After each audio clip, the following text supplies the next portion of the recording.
Soulmask is a lot of fun, but it can be hard to get into it due to how packed it is with complex user interfaces and mechanics. Here are 8 tips that should make things easier for you when starting out.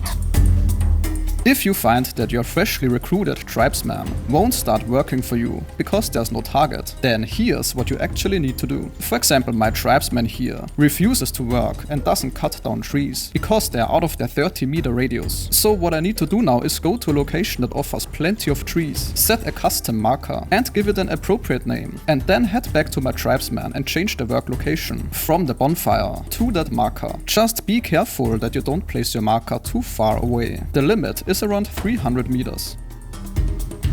It's worth mentioning that despite the game's focus on survival, it doesn't differentiate between seawater and freshwater. You will not get a nasty debuff or something when drinking from the ocean.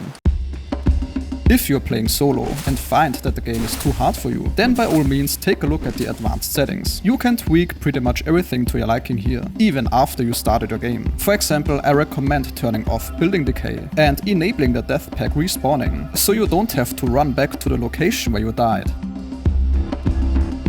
Absolutely do not place down your foundations like this. Not only does it not offer good protection, it also looks like hot garbage because of the grass. Instead, make sure to slightly move your camera up and down during the placing process to adjust the foundation's height.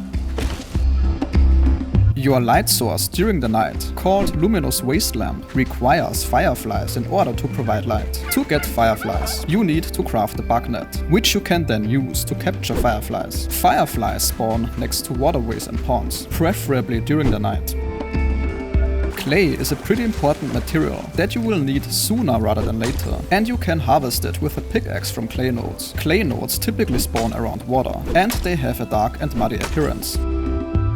Your bonfire not only prevents your base from decaying, unless you have that feature turned off of course, but it also provides you with a respawn point. It is generally better to place your bonfire indoors, because rain can extinguish it. So make sure to place it indoors and provide it with a roof. Don't worry, your buildings won't catch fire.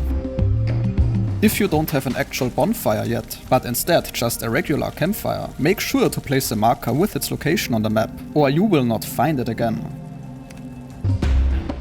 Number 9, which is my bonus tip, is that you should absolutely not skip the tutorial in this game. The game is complex and it will provide you with all the necessary basics and information you need to not be completely lost and overwhelmed. Now it's your turn to let me know if this helped you out. If it did, a like is very much appreciated.